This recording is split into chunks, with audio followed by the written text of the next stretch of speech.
Cool. So welcome everyone. It's wonderful to be with all of you.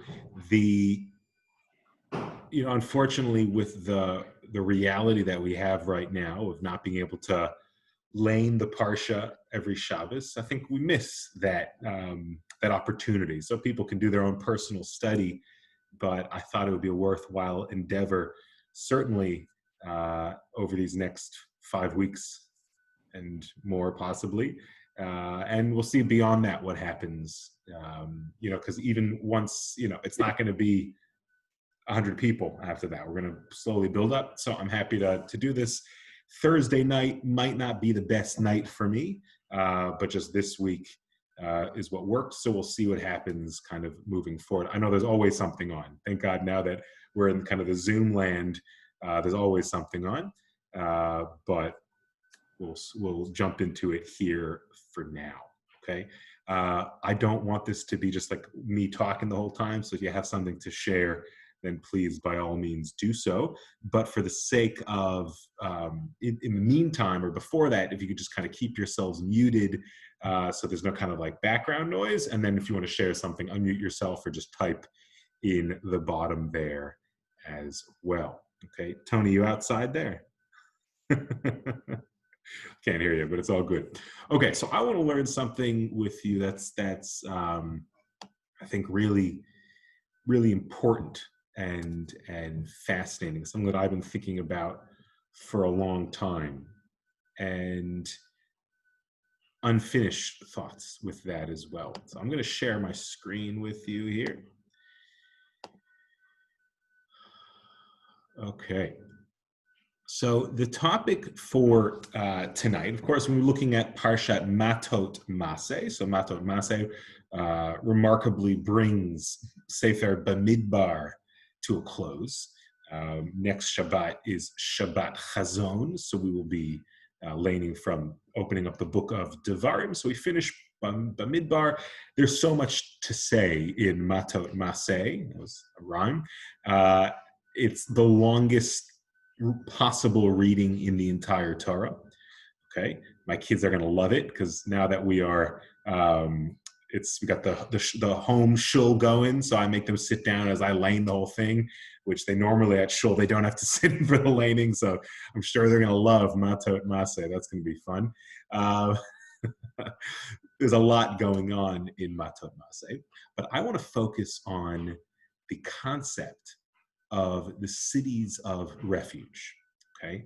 The cities of refuge, which is a fascinating concept. What I'm going to do, just for the sake of, because we might have a range in different backgrounds and understanding of this concept, it might be that this is for everybody knows this, but just for the sake of clarity, I'm just going to read the English of these verses with you all now, even though you can all read the English.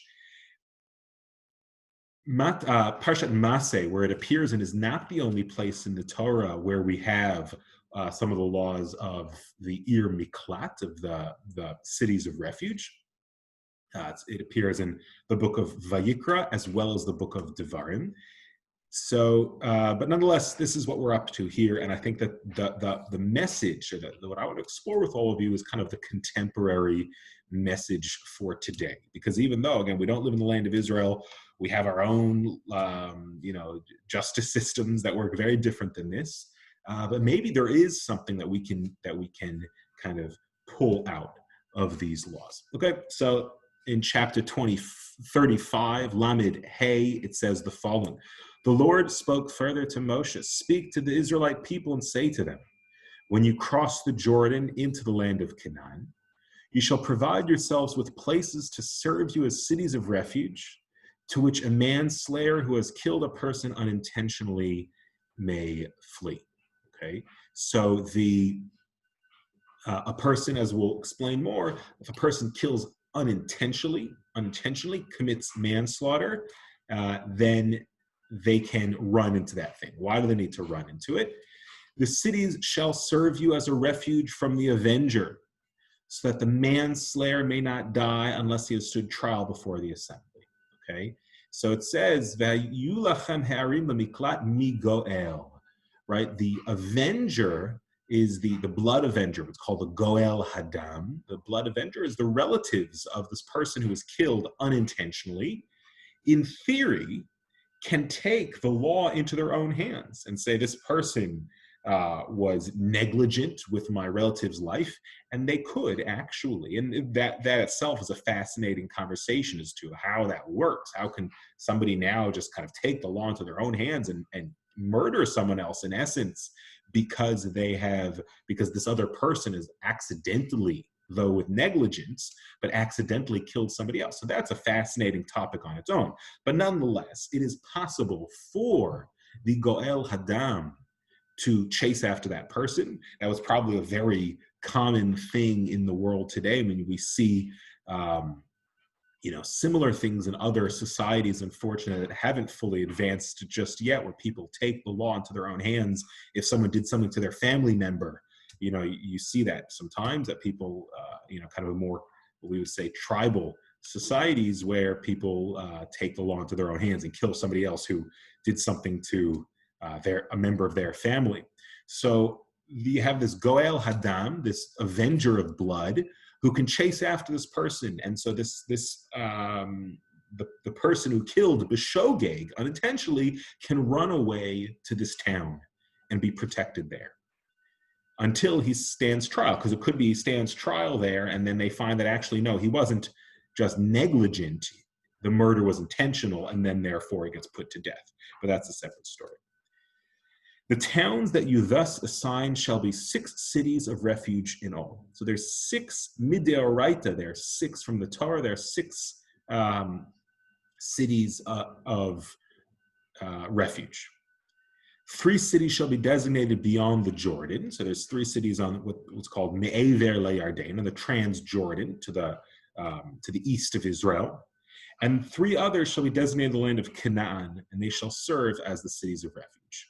These 6 cities shall serve the Israelites and the resident aliens among them for refuge, that anyone who kills a person unintentionally may flee there. Anyone, however, and this just for the sake of clarification, just so nobody gets the wrong idea, anyone, however, who strikes another with an iron object so that death results is a murderer, right? Again, there it's, if a person strikes, they can't say, like they hit them on the head, they can't say, I didn't mean to kill them. Again, it might not have been premeditated, but if a person takes a weapon and hits somebody on the head, that's not what we're talking about, right? We're talking about other cases that aren't mentioned here. We're talking about, it'll explain what we're talking about. So he says,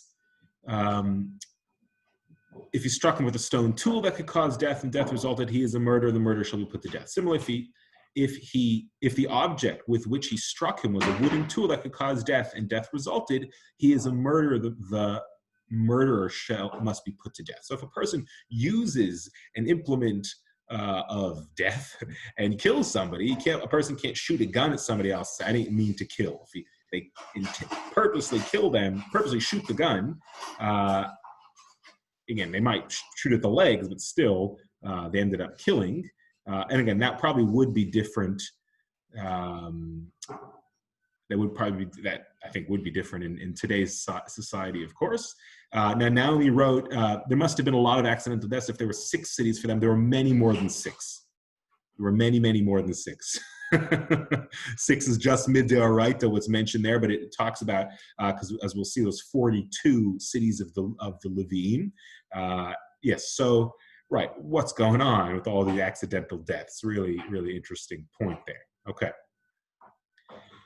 The blood avenger himself shall put the murderer to death. It is he who shall put him to death upon encounter. So there, if the person commits murder, then there's blood avenger, which is, again, totally wild. So too, if he pushed him in hate or hurled something out on purpose and death resulted, or if he struck him with his hand in enmity and death resulted, the assailant shall be put to death. He is a murderer. The blood avenger shall put the murderer to death upon encounter. So we see there again that the blood avenger can take, it's like, they can take the law into their own hands, which is quite wild.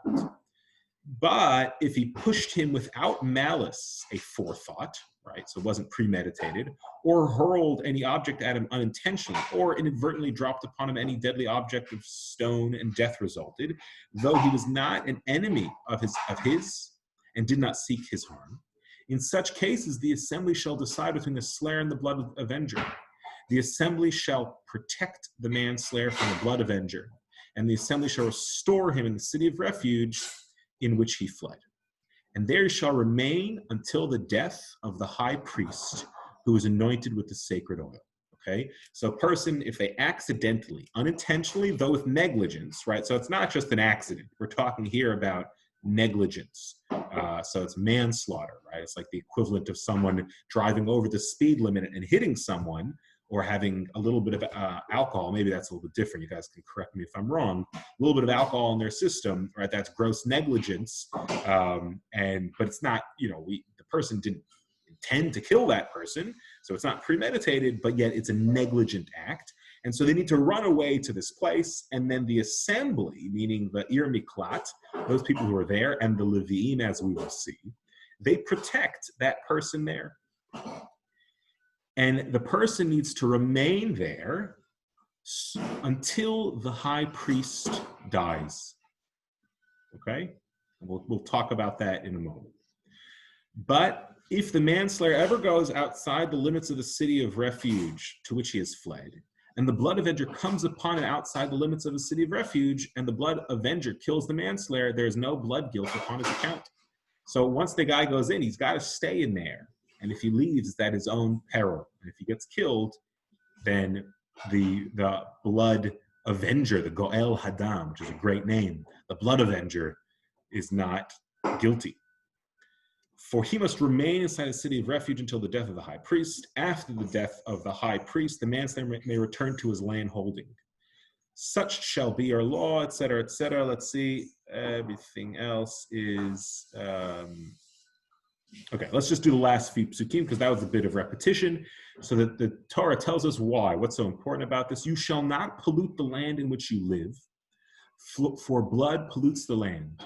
And the land can have no expiation for blood that is shed upon it, except by the blood of him who shed it. You shall not defile the land in which you live, in which I myself abide. For I, the Lord, abide among the Israelite people.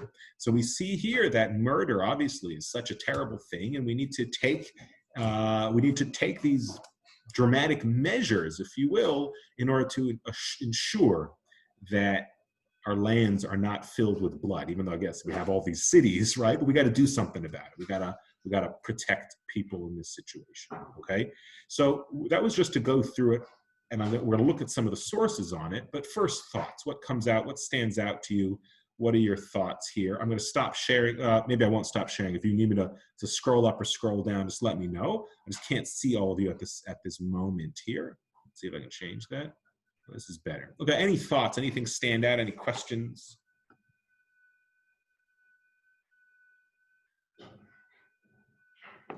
Yeah, well, there must have been an awful lot of people committing accidental murder for there to need to be 6 cities, let alone more.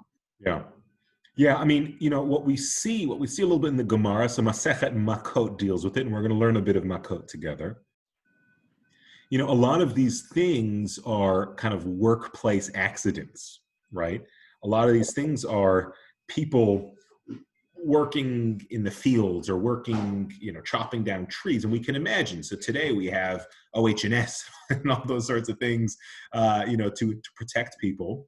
But back then they didn't. And what happened was people would be negligent. And so, you think about how many people, I was listening in the car the other day about building the Sydney Harbor Bridge. The incredible marvel of them building the Sydney Harbor Bridge, but these guys did it without any harnesses. They were just hanging up there, right? And I think it was like 20 people died, which is such a small number, right? They were talking on the radio, like in those days, the fact that only 20 people died building the Sydney Harbor Bridge was like a miracle, right?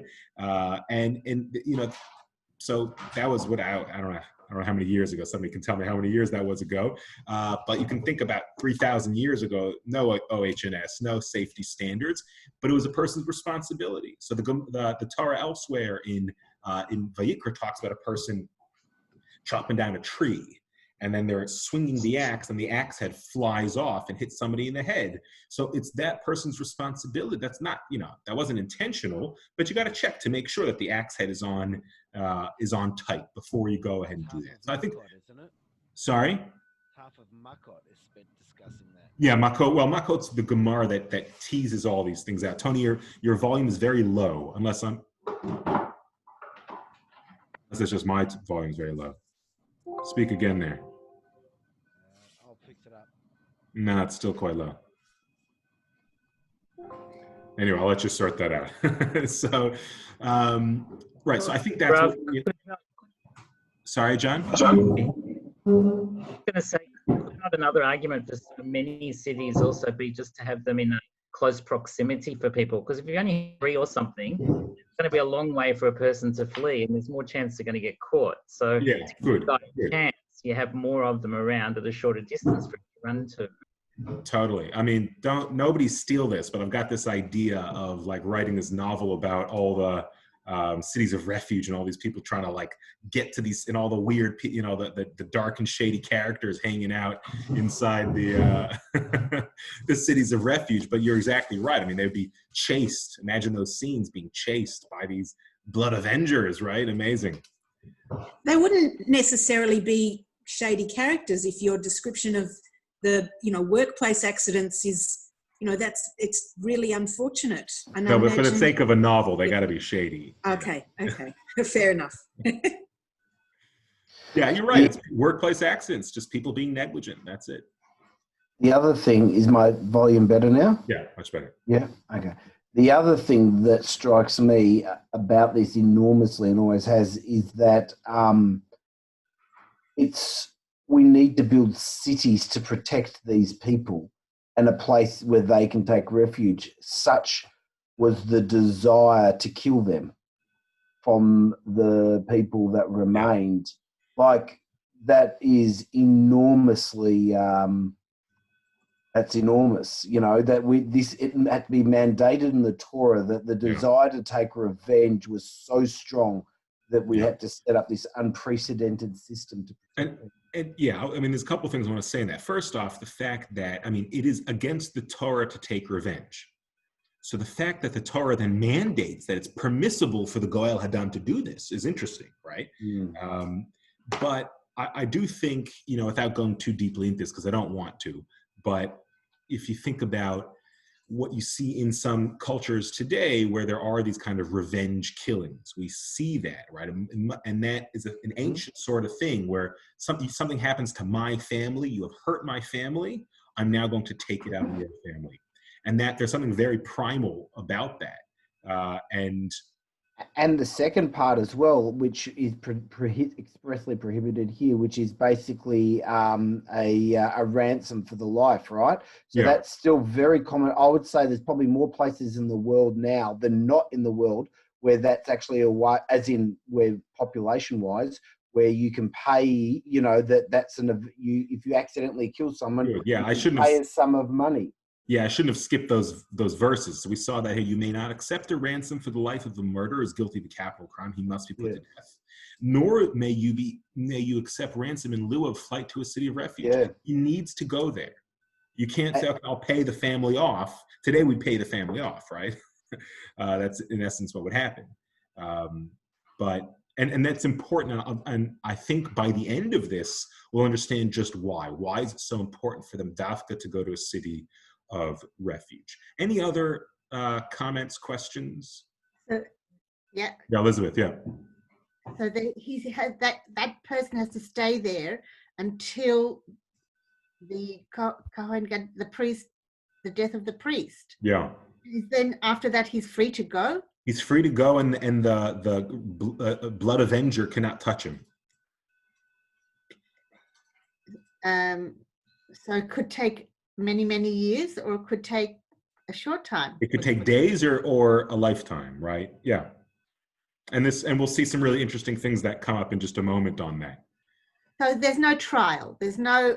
Well, there is a trial to determine whether he did it whether it's manslaughter or murder. If it's murder, they take him out and they kill him, right? But we also know that it was, at least according to Masei and Matot, it was very rare for there to be a murder.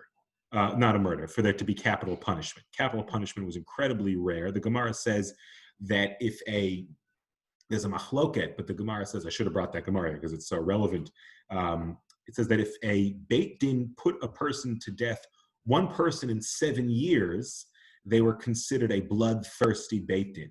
And then another opinion said, if they put one person in 70 years to death, then they would be considered a bloodthirsty Beit Din. So it was very rare. I mean, in order to fulfill the requirements of what is required in order to basically put somebody to death according to the Torah, basically you need to have two witnesses. They're together. They need to be valid witnesses. They can't be related to each other. They both need to be men. That's at least back in those days. Today, for capital punishment, that's not the case, even within halacha. But if two men, they have to see the person, they have to say, hey, what you're doing is wrong. And if you do it, you're put to death. And they say, I don't care, I'm doing it anyway. And then, and only then, can they be put to death. So it was quite rare for that to happen. There was a commentary on the Gemara, I forget, in the Gemara itself, one of the Amoraim said, those people who basically wouldn't put anybody to death, they're basically increasing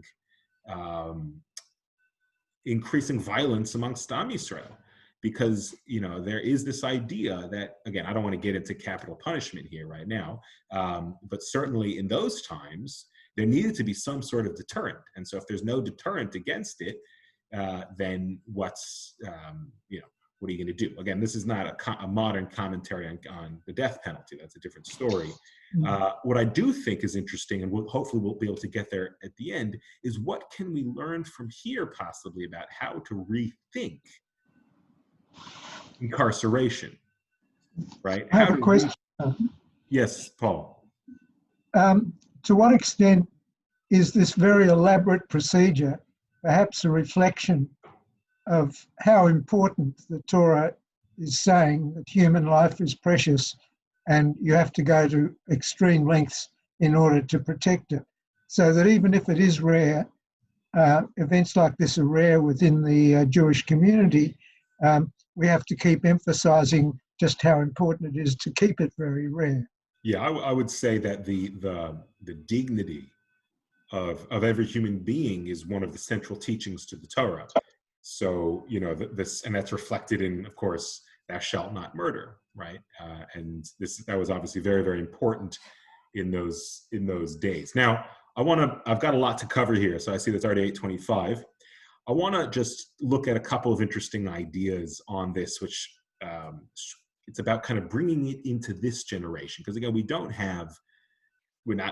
live in the land of Israel. Even in the land of Israel, these things are not relevant. We don't have this sort of system. So what do we make of it? And I think that we can take out some really powerful lessons from it. So first off, if you see here, just go back to a verse that we've already read. V'hayu elu lachem lechukat mishpat ledorotechem b'chol moshvotechem. Such shall be your law of procedure throughout the ages in all of your settlements. So wherever you stay, obviously it's got to be in Israel, but it shall be for you a procedure, a law, lidorotechem, for all generations. I'm not going to go into the text here of Rav Shlomo Kluger, but Rav Shlomo Kluger says that, well, what about when we don't have the land of Israel? This thing says for all of your generations. So what does that mean? It means that this is teaching us something about the nature of exile. Nature of exile in general.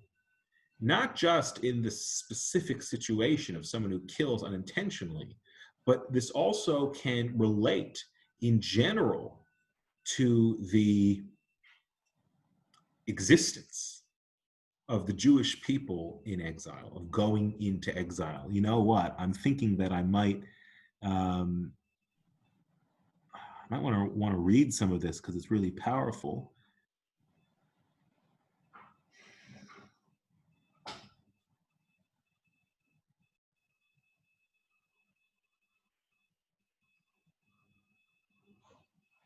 Well, I'll leave it. It'll make things a bit more complex and complicated. I'll just point out that he says, God sends us into exile because we ourselves were guilty of some sin. So we right now are in the exile. I mean, it's this year has been a complicated year, but in general, Australia has been pretty good to the Jews, right? That still is. But we're still in the exile. Even if things are comfortable, we're still in the exile. The world is still in its exilic state. And so we need to recognize that what the Torah is telling us here about Arei Miklat, about somebody going into exile, it's also speaking to us, right? It's not just these ancient laws. It's speaking to us, and there are specific messages that we can take out from it here. Okay, any comments on that before we go into what's it saying to us? Okay, I want to learn a really fascinating Gemara with you guys. You guys might get a kick out of this. Okay, this is from Masei Matot, as I mentioned, that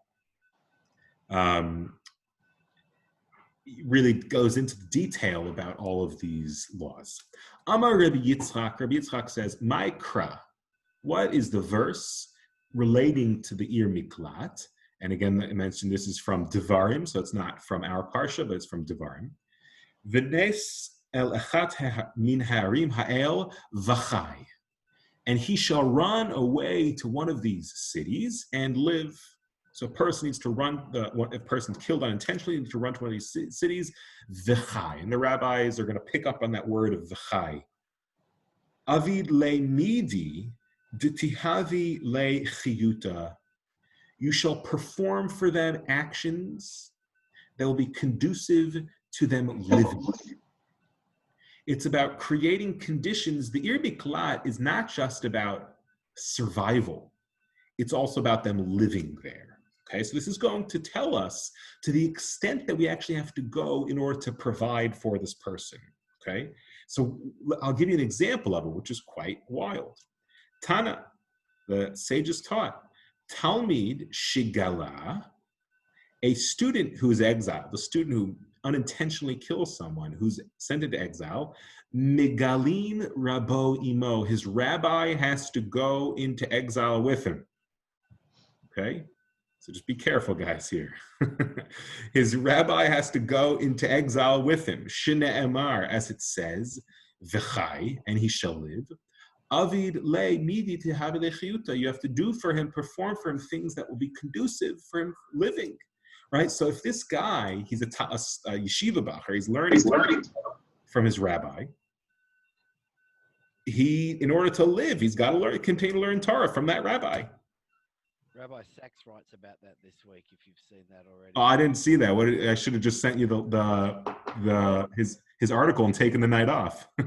Well, he writes about this because his teacher passed away. About actually, I don't want to spoil it. You should read, for those of you, I'm sure most people here actually might get that email from him. It's a beautiful read, actually. Yes, it's worth. Yeah. Yeah, it's superb. Do you know what he said?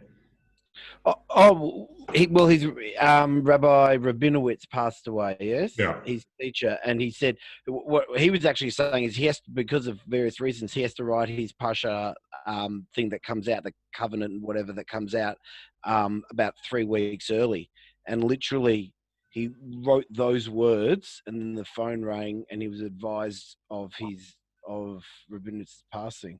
Wow. And then he eulogizes him as a teacher and him as a student to him and all that sort of stuff. But it's beautifully done. Beautiful. Okay, I'll check it out. But this is a remarkable statement, right? Yeah. The idea that a person's rabbi has to go into exile with him. So look what Rabbi Zeira says. Amar Rabbi Zeira, Mikan shelo yishaneh adam l'talmid she'eino hagun. We learn from here that a person should not teach a student who is fit. Don't take on who's not fit, right? Don't take on a student who's gonna kill someone, right? Because then you're in trouble, right? So you have to be very careful. Now, obviously, we're talking here about unintentional murder. These are not murderers, but there's a negligence involved, right? And that is the key here. And somebody just wrote something in the chat. I'm just going to take a look. Oh wow, that's the whole thing. That's the Rabbi Sachs. That's what he's sort of a summary of. Thanks, Ian. I'm not gonna comment on that at the moment, unless People are going to read that, not pay attention to me. Thanks, Liam. No, just kidding. There's one aspect of this I don't understand. If the rabbi has to accompany the student to go to another city, presumably the rabbi has a number of students, Yeah. and not just one. Yeah. So what happens to the students who are left behind, who now don't have a rabbi, all because he's run off to have to go with the other student? That doesn't seem reasonable to me. All right, look at the next Gemara. Rabbi Yochanan, Harav. Well, this is not exactly. This is talking about. This is not exactly your case, but let's just read it for a moment. Harav shigala migalin yeshivato imo. If a rabbi gets sent into exile because he killed someone, then the whole yeshiva's got to go with him, or the whole community's got to go with him. Okay. So I think your point, Paul, is a good one, right? Like, what happens to all those people standing there? Well, so they're still there without a teacher now. So we see, no, this person, and again, this is going to bring us at the end. Hopefully, this will become clear as we get to the piece de resistance, right? This will get us to the end of understanding why we need specifically to do so much for this guy. Okay, we got to look after him. We got to protect him. We got to feed him, right? Yes, for sure. But so much so that other people need to, kind of go through upheaval, their own personal upheaval, in order to look after, to teach this guy. It's quite a remarkable thing, right? So, yes, Elizabeth. John wanted to speak first. Go on, John. Go ahead, Elizabeth, here first. It's all right. In what capacity is the rabbi, or the other way around, all the pupils of Khalil, the rabbi had? What's their capacity being there? To learn Torah with the guy. Yes, to learn Torah. Yeah. That's it. That's it. And they all are in these cities. They'll move to these cities temporarily, for it could be a very short period of time or a very long period of time, and they learn. Okay. Yeah, remarkable. It's remarkable. Yeah. John, what do you got? Rabbi, I was going to ask this before too, but it makes it even more of a question now. Something troubles me about all this. We said in the beginning that if a person kills someone unintentionally, they can flee here, and then we have the trial later on. But that means in the beginning, you don't really know if he's an unintentional murderer or if he's an intentional one. I mean, so therefore you're going to all this effort, and also even to this extent we're talking about now, for a person who you really don't quite know yet. So it just troubles me that then after the sort of order of things with that. Yeah, it must be, it's a good point you're making. It must be that they only then bring the rabbi and the rebbitzin and their 11 kids over once they've had the trial, because if he's found to be an intentional murder, then, they're going to, but I think he sits in jail and he waits and he does the thing. They have the trial. And then once he's found out it was completely unintentional, which again, how they figure these things out, I don't know. They don't sit in jail, do they? Isn't that the whole notion? No, there was a jail. Initially, there's a holding cell, right? We know that they had some sort of jail system that they would be there, or maybe they'd be in the city. I don't know. But I thought that was the thing, that they live in the city. That's the point. Well, they live in the city, but that's only once it's been determined that it's been unintentional. Right. Okay. So this is quite a remarkable thing, the fact that the rabbi has to go with him. And to make it even more remarkable, the Ritva says, based upon his own reasoning, that just picking this up here with Reb Shmuel Rozovsky. So he says, Yuyan Ritva, go deeper into the words of the Ritva. Shekatav, who wrote, De'afilu yesh sham yeshiva nami. Even if there's a yeshiva in the city already, he still has to go. Delav me'akol adam zochel lilmod, because you can't learn from every person. And this, I don't know what Rabbi Sachs said specifically. I look at Ian's statement there before, but one of the, this idea of leaving Eretz Yisrael, we're not really supposed to leave the land of Israel. But one of the reasons why it's permitted to leave the land of Israel is if a person wants to go somewhere to learn Torah. Because if there's a specific teacher that can teach Torah a certain way, and that he's your teacher or she's your teacher, you can go there and learn from them. So we know, because it's just not, like you might not connect with a certain person. And so this guy who is sent into the Ir Miklat, his rabbi goes with him, which is an incredible thing. But even so, it's quite wild, right? Like, isn't it just, what does the rabbi have to do with it? It's the Beit Din's obligation. It's the Beit Din's obligation to look after this guy. So they have to find him a teacher. But it doesn't mean that the poor rabbi has to kind of flip over his whole life just to go and look after this guy. So surely if the rabbi was a good rabbi, then the person would have been more careful and not commit rabbis can't be blamed for every foolish thing that their students do. But Tzarich Lomar, so look what he says. But Tzarich Lomar, Dehach chiyuva dechai. We can say that this obligation of "and they shall live," meaning you shall look after their ability to live fully. Eino din al habeit din greda. It's not a law regarding the Beit Din alone. Ella diramia al kol adam. Rather, it's a responsibility that is thrust upon every individual. Shemechuyavin lahamsilo chiyuta. We all have an obligation to make found for this person a life. V'kevan dirabo hu haraui lilamdo Torah. Since his rabbi, he is the most fitting to teach him Torah. Mimela diramia chiyuva alei ligalot imo kedei lahamid lo chiyute. Automatically, the obligation to teach him is placed upon him even more so.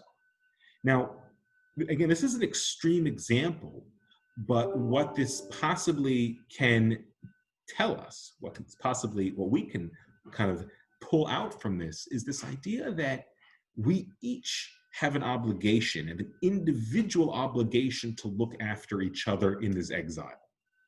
Right? It's very easy to say, oh, there are communal organizations that are there in order to support individuals, right? Or that it's that person's job. It's easy to say, and there are communal organizations, but we also must understand that we each have a personal obligation within our means and within our abilities. Not every situation, every case, do we need to get involved. But what we're learning from here is, to the extent that the Torah places the responsibility upon the individual, in this case the rabbi, but it could be extended to other situations as well, the responsibility that the Torah places upon the individual to ensure the well-being of this person, even if this person has fallen down. Especially since this person has fallen down, we have an obligation to look after them as individuals. Thoughts, comments, critiques, questions?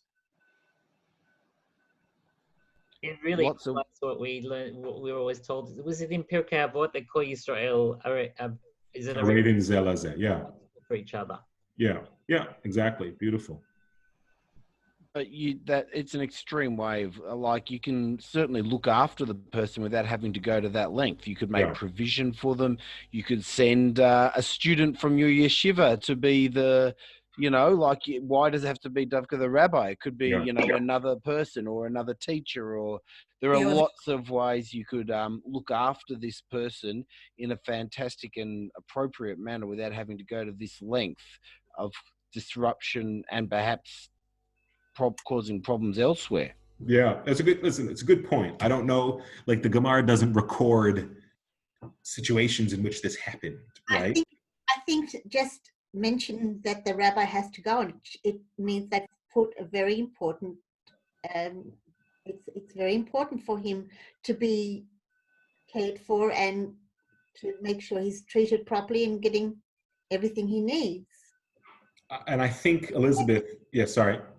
No, I'm assuming if it means that the rabbi has to go, it means that they're not going to settle for just another student or the assistant of the rabbi. If they actually say that his rabbi has to go with him, it means that there's a really important for Yeah. him to make sure he's going to be fairly treated. And I think, Elizabeth, on that point, what we will find is that, hopefully we'll get there, there's something really deep going on here, actually. There's something, why the Torah has like 4 times that it talks about this. Okay, it doesn't go into this detail of very many other laws. 4 times in different situations in the Torah, it goes through this and tells it to us again. Now you could say, okay, there's different authors and therefore, no, we're not going to go there. That's not this year. But the 4 times, there's something going on here. There's a mystery here, because why do we need to go to such lengths? This guy was, he's probably drinking on the job, right? And he made a mistake and he was negligent. He killed someone. So what? Okay, send him there, protect him, fine. But the poor Rebbe sinned, right? Like, whoever thought about her, right? I have a question about that. Yeah. How long does the rabbi have to stay in the Good city? question. Seemingly, he goes into Galut for as long as he goes. Well, yeah. Could it be interpreted that he goes in order to establish that proper arrangements have been made for the person? That It may be, but the Gemara doesn't say that. The Gemara just says he goes, seemingly, and stays there until the high priest dies. Yeah. Now, I should mention that despite my attempts for the sensationalization of it for the purposes of writing a novel, despite my attempts to paint these cities of refuge off as these dark, shady places with pubs, people, making backhanded deals and that sort of stuff, these are cities of the Levim. The Levim were the teachers of Israel, right? The Levim were the holy people. They were the guys who were the teachers. So it probably, and which is remarkable that again, we still have to send the rabbi, but I imagine these weren't terrible places. These were places that were looked after. So it wasn't the worst thing, but it's still not great to go into exile. I've got a lot of information to cover, and I got 16 minutes because I do want to be up until 9 o'clock here. So I'm just going to move on to the next point. So much to say on each of these. The Gemara says, now we mentioned before that they have to stay there until the Kohen Gadol dies, okay? So the Mishnah just says, because it makes a clarifying statement about who that Kohen Gadol is. Echad mashuach b'shemen hamishcha, ve'echad hamerube b'begadim, ve'echad she'avar m'mishichuto machzirin et rotzeach. So the Mishnah says that in terms of who can be the high priest, there's different ways to make someone a high priest. They can be anointed with oil, or they could be given the multiple garments. So instead of being anointed with oil, there were 8 special garments, as opposed to there was 4 garments that a regular Kohen would wear, and there was 8 garments, so 4 extra ones that the Kohen Gadol would wear. And so if they were given those garments, they would then be turned into the Kohen Gadol. Okay, so that also makes them the Kohen. Or if they departed from their anointment with the restoration of serving the high priest to active service, so meaning they were the Kohen Gadol, but then they no longer are, okay, as they're in retirement, and they then die. So it's any of those, even though the Torah says it has to be the Kohen who was anointed, it can also be these other types of rabbis, other types of Kohanim as well. Okay, so they all, as we say here, their deaths facilitate the return of the murderer from the city of refuge to his home. Okay, Rabbi Yehuda says even a priest anointed for war. We're not going to get into that right now. Listen to this statement. This is a famous idea in the Mishnah. Therefore, the mothers of high priests would provide those exiled to cities of refuge with sustenance and garments, so that they would not pray for their sons to die. So the mothers of the Kohen Gadol would say, oh, these guys are going to pray. They're going to daven that my son's going to die. And so they would make them food, and they would send them things in order to look after them so that they wouldn't pray. Remarkable. Again, an amazing, amazing statement. What's going on here, right? Like, is this really, what do you think about that? What does that bring up for you? Yes, John. You're muted there. Yeah. Sorry, I think look, maybe it's stretching it too far by saying this. I don't know, but like I think there's an overarching thing here that maybe it's giving us a message as people ourselves, how we think about this person and then how we think about people, and to try and have some meaning for us as well. I mean, we joked about the fact that the Rav, the Rav has to watch out that he doesn't do something to make this guy end up in this situation, and then the Rav will end up there too.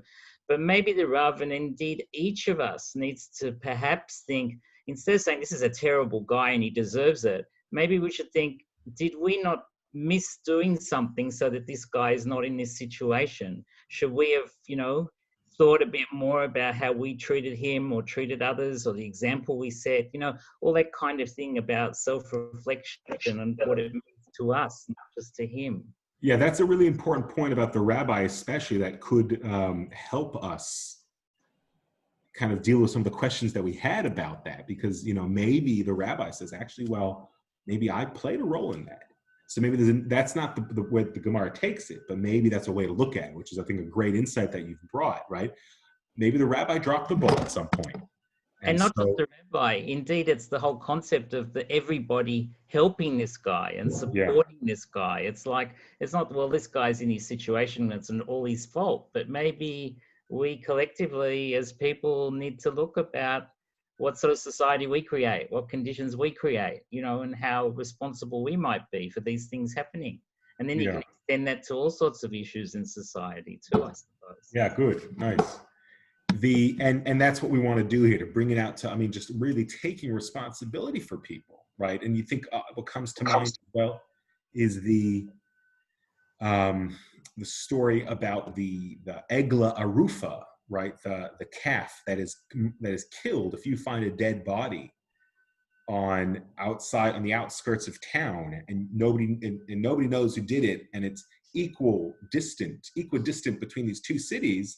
So the elders from the two cities come and they take this unworked calf and they break its neck, right? And they say, our hands did not spill this blood. They say it ironically, right? Because their hands did spill that blood. That's the whole point of that ritual, is to say, we actually, we did this. This is us. We didn't look after this person in society. And so here you have, again, now negligence, people are negligent all the time, right? And again, rabbis, we need to be careful, check things, that's an essential teaching that we need to communicate. So I think that's an important point that you're making, John. Like, this is an opportunity for reflection. Now, the question we need to ask here is, this guy is stuck in exile. He just killed someone. He's stuck in exile. And he knows his ticket home is by the Kohen dying. Are a couple of quiches and, some blankets in the winter, is that gonna change his mind? And he's like, oh, okay, yeah, I'm fine here now. Is that really what's gonna change his mind? Right? You hear the question, why is that going to shift things for him? What do you think? Why would this be an effective thing?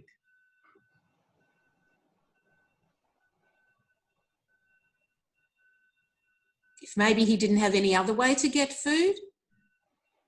But the city had a responsibility to look after him. He definitely needed food. Here we're talking about, they were dropping off cookies and mittens, right? We're not talking, it wasn't like the staples. It wasn't the basics. It was something above and beyond. I don't think it would cut it. Yeah, that's right. That's a good, they can go home, right? It's just symbolic. It's not a permanent solution to anything. It's a symbol of caring, but nothing much more than that. But that's the thing, right? Is that the symbol of care? Yes, these mothers, they have they're not completely altruistic, right? I mean, they're looking after their son. They're not just doing it out of the goodness of their own heart, but it is a symbol of care and a symbol of kindness. And which again, I think as we don't have too much time, but as we get to what we're really trying to work towards, I think this kind of continues to show here, right? Why would this work? So I brought here the words from Va'ani Tfilah from Chaim Zaitchik, and I'll just do it outside. I was ambitious to bring all these very long passages in Hebrew. But the idea is that here's this person who is feeling exile. They're far from everything that they know. Their family might be with them, they might not. We don't know, right? If we're talking about a single person, now the single person is there living by themselves. And yes, on one hand, like, it's just a woman bringing over some quiche, so it's not really going to help him. But it shows him that actually, you know what? He feels like he's a part of something. He feels like he's a part of a family. He's no longer just alone by himself. He's part of something, and we cannot underestimate even those small acts of kindness of what that does for another individual. And I think that's part of the statement, if we can kind of like take that out to our existence in exile, and especially today, right? We think about all the, so many people that are isolated. We don't need to pay people's mortgages for them, right? What we do need to do is let people know that we're thinking about them. Let people know that we're here with them, and that we're yes, maybe it's a quiche, right? Or maybe it's a this, right? But it's not a big thing. It's about the small things to remind people you're not alone in this. You're not alone. Even if the mothers have ulterior motives, nonetheless, they're channeling it into this positive care and concern for a person. Thoughts, concerns? Well, but they've got their rabbi with them, so they're certainly not alone. Well, no, that's not every situation, right? Not every situation does the rabbi come. Only in situations where the guy's learned does it happen. Oh, okay. So in other words, they could be alone. Ooh, sorry. We're all together, all good. No, it's all good. So the Leviim, and what are they like trying to bring in from the evidence or bring the case together? What are the Leviim? The Levim lived there, right? That was their homes. So the Levim lived in 6 cities of refuge and then 42 other cities. But what's their position there other than living there? They look after everyone. They are the teachers. So the issue is that Kohen has to die for the person who's seeking refuge to be able to go home, and so the women are bringing the food to the people who are there seeking refuge, so that they won't daven for the Kohen Gadol to die. Yeah, so, I understand that, but so there's no trial. If there is a trial to determine whether or not he killed intentionally or unintentionally. If it's determined that he's killed unintentionally, he stays in that city. Right. So the verses that I don't know if I think I brought them. It says once a guy kills someone, okay, before anything happens, he gets out of town, and he quickly flies to this city. Once he gets to the city, he's being chased the whole way by the Goel Hadam, and it's a really fascinating opening to the book, right? And he's getting to the city, and he stays there until he then has a trial. And he has this trial, and then it's determined, yes, it was unintentional, it was negligent, now you stay. Instead of getting killed, you stay here. So he's there until the Kohen Gadol dies, right? Okay, in the remaining time, we might have to go a little over 9 o'clock, if that's okay. If you need to leave, that's okay. But as I've mentioned, it seems like there's something else going on here, okay? That there's something deeper going on, because why? Why mention this so many times, and why go to such lengths to care for this guy or this lady?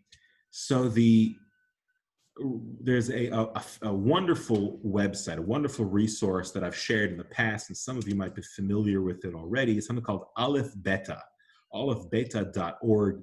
Rabbi Foreman. He's incredible. He's an incredible teacher of Torah. And Aleph Beta also, what it does is it provides these kind of visual,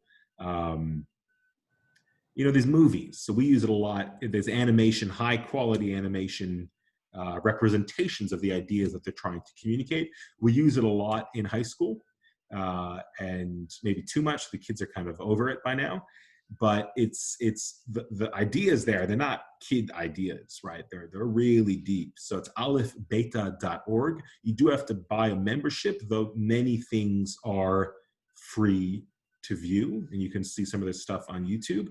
But it's a worthwhile membership, and certainly in these times of lockdown, they do have deals for people who don't have jobs right now, who've lost their jobs. So they say it's completely free for people who want to learn Torah, but they don't have a job currently. So they're trying to do their part. But if you can pay, it's a worthwhile thing. So Rabbi Foreman points out, he says there's something going on here. It feels like we've seen this before. And that's a theme that he talks about always. He kind of, you see a law and you say, well, what's it talking about? It's referring to something earlier. He says this is actually referring to the story of Cain and Hevel. There's a deep connection between the story of Cain and Hevel, because we know the story, Cain was jealous of his brother Hevel. Hevel brought an animal sacrifice.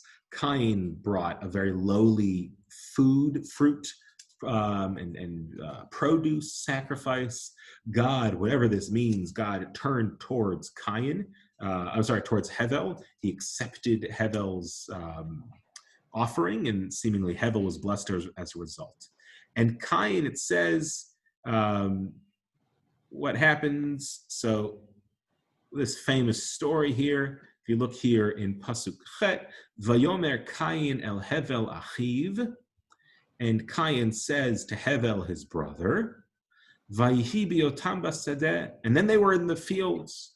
Vayakom Cain el Hevel achiv vayargeu, and then Cain got up and killed his brother Hevel. Rabbi Sachs, now that we've mentioned him, Rabbi Sachs has a very well-known idea about, it's not his own, but he brings it about the opening to this verse. It says, Vayomer Cain el Hevel achiv, and Hevel Cain spoke to Hevel his brother, and then they were in the fields. There's something weird about that, right? Normally it says, and Cain spoke to Hevel, and he said the following thing, but he doesn't say anything. It just says he spoke, and then it continues on with the narrative. And so the idea that's brought over there is that they tried to speak, but then their communication broke down. So they attempted to speak, nothing happened. And as a result of that, Cain gets up and kills him. Vayomer Hashem el Cain, and God says to Cain, Ei Hevel achicha, where is he? Vayomer lo yadati, I don't know. Am I my brother's keeper? So he says, what have you done? Your brother's blood cries out to me from the ground. Therefore you shall be more cursed than the ground, which opened its mouth to receive your brother's blood from your hand. If you till the soil, it shall no longer yield its strength to you. You shall become a ceaseless wanderer on earth. So Cain kills him, and then God says, you're cursed, right? You didn't look after him. Cain said, second.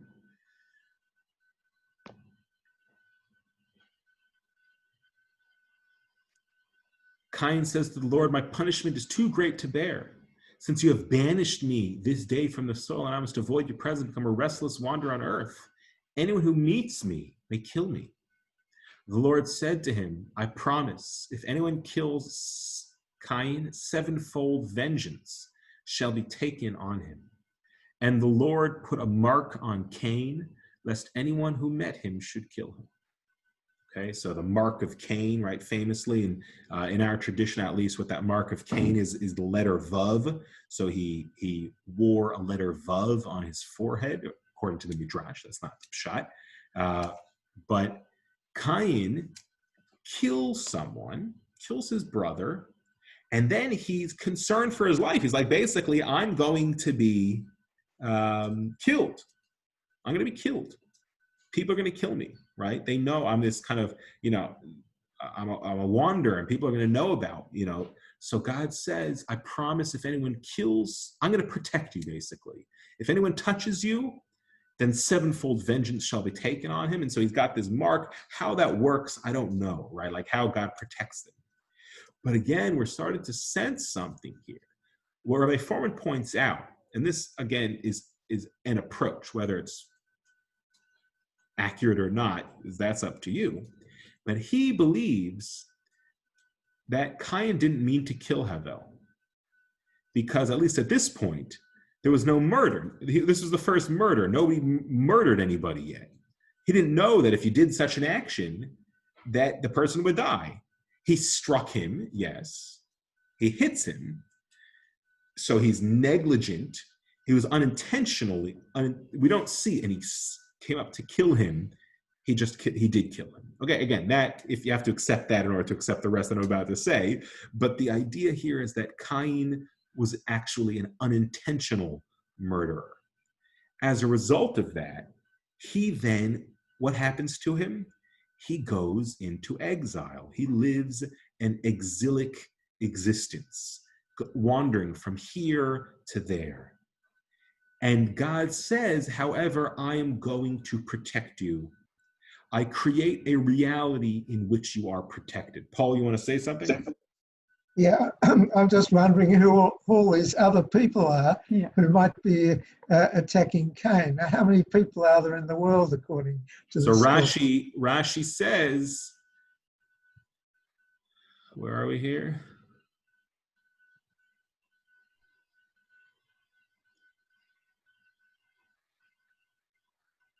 Here, sorry. Whoever will find will slay me. This refers to cattle and beasts, since there was no human being in the world whom he might be afraid of except of his father and mother. So it was the animals. It was other animals. Okay.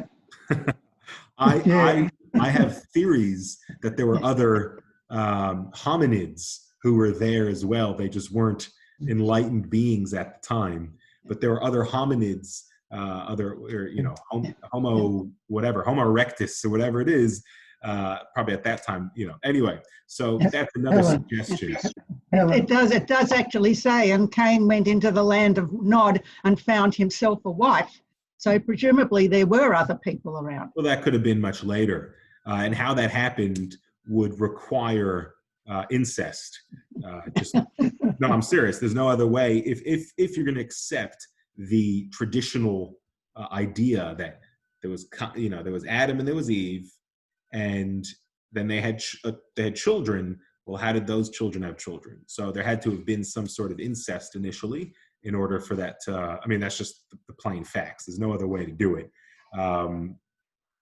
The alternative is that there were other beings there, meaning there were other forms of just they didn't have neshama. God didn't breathe into them. Yeah, there were animals in essence, just like an ape is an animal, but it's an intelligent animal, but it's an animal. And so too,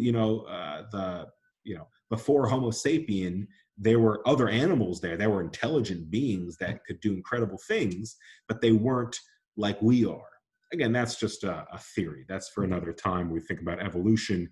But Paul, that's a good question. Who's going to kill him? So Rashi says the animals or not. But nonetheless, what we see here is this idea that he's going to be killed, and God protects him.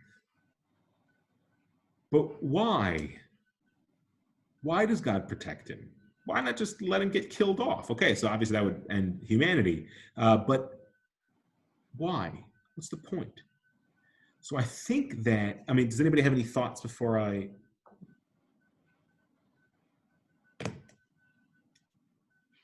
Well, it's saying, despite the fact that people make mistakes, human life is still valuable, and we should not dispense with it without the really deepest reasons for doing so. Yeah, totally, for sure, that we have to, human life is so valuable. Even this person made a mistake, right? But I think that there's something else going on here. Tony, you want to say something? I think the question is beyond massive. Why did God want to protect him? It's, when I say it's so beyond massive, it's like, so you have to discuss why did God create humans and existence because that's the We've got precursor time, to Tony. that. We've Yeah, got I time. know. That's why I was sitting there thinking, what's the answer to why God wanted to protect him? It's too big. It's the whole humanity mission, right? Like, why did God even do it? So it's just such a massive question. Well, okay, so maybe to make it less massive. Yeah, John, you want to say something? No, I was just going to say, so the concept of teshuvah, so that he could change himself and improve, and it's not like if you make a mistake, that's it. And I think, but the question is, why is this his teshuvah? And if we think about why this is his teshuvah, or a process of his teshuvah, then that will help us then go full circle back to understanding the arei miklat, the cities of refuge, a little bit as well. That Cain, we have to accept the fact that he did it unintentionally. But even if he didn't intend to kill his brother, he did not show care. He was negligent. And so therefore, there's different ways that you can rehabilitate a person. You can rehabilitate a person by beating them over the head until they get it. Or you can rehabilitate a person by showing them through the opposite behavior where they were wrong.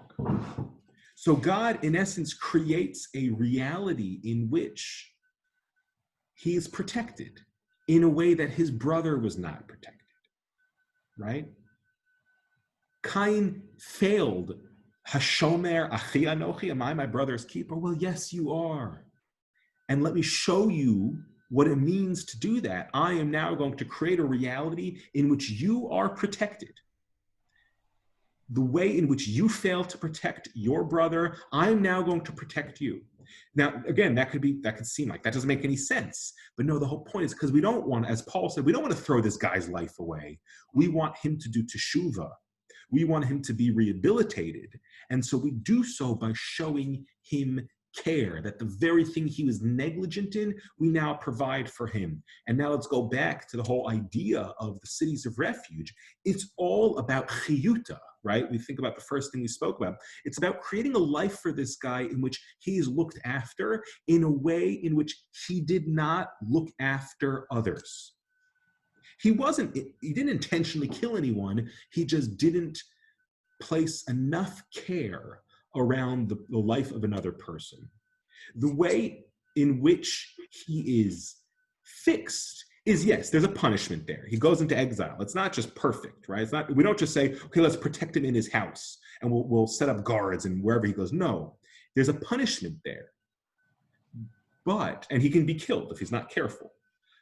But we also look after him in this closed environment where there's teachers of Torah and where there's other, and we look after and we show him care and compassion and concern. And through that, he's able to rehabilitate. And so we see an alternative model, possibly, of incarceration, of the purpose of incarceration, not just to throw somebody away and just to punish them. Sometimes you need to punish people, and sometimes you need to protect society as well from individuals who are dangerous. But a lot of these dangerous people get thrown in these jails that are all about just deterrence and punishment, and they get thrown back into society, right? So instead, what we try to do is help that person grow and see.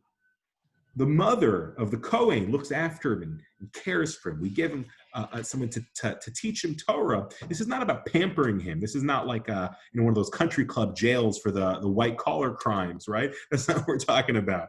We're talking about helping this person do real teshuvah. Yes, Naomi.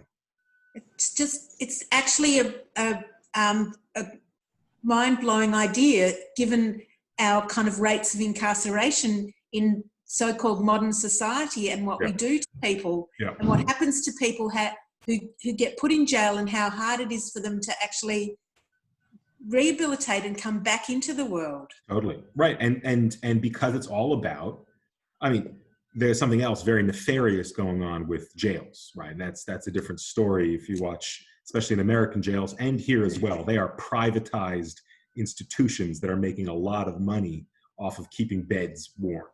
And that's a separate thing. And, watch 13th, the documentary on Netflix also about mass incarceration in America and what it does to basically continued to enslave African American men.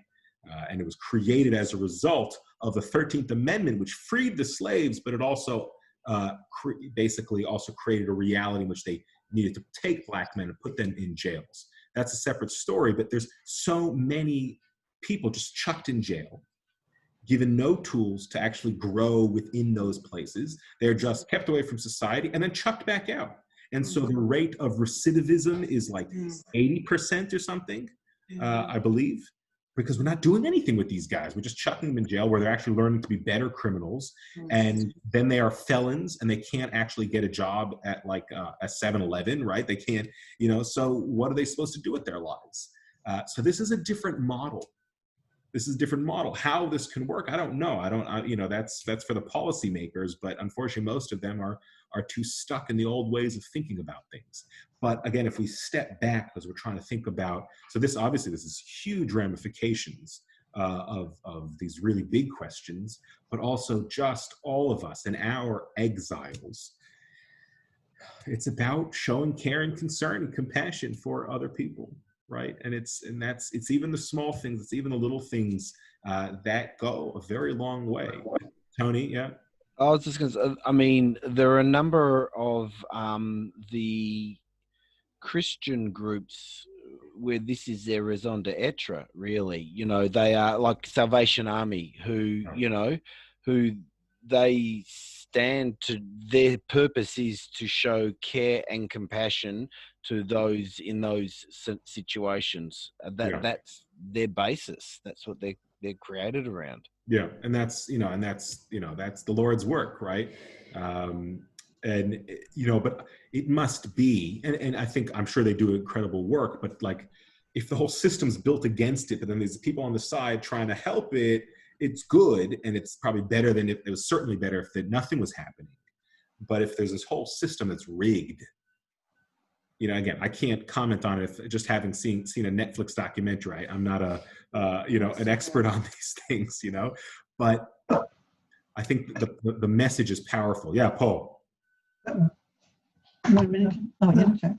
No, you're not. You're just okay. So I think there's so much more that we can say about this, but it's a fascinating idea that comes from this week's Parsha, the whole idea of Ir Miklat, about looking after people, about rehabilitation, about the purpose of incarceration, about the possibility of teshuvah. There's so much there, and I'm fascinated. If anybody's more interested, then you can also check out Aleph Beta's specific thing on this. Although it's not on this week's Parsha, it's on. If you're interested, I can send you the link. I can find it. I think they have it on for Devarim. I'm not sure. Anyway, I can send it to you if you want. But also learn Masechet Matot because it's fascinating stuff. But we'll call it there for now. We'll do it at least once a week. Hopefully next Thursday as well. We'll get a bit of insight and inspiration from Parsha. Thanks, guys. Thank you. Thank you. Thank you. See you. You're back, Elizabeth.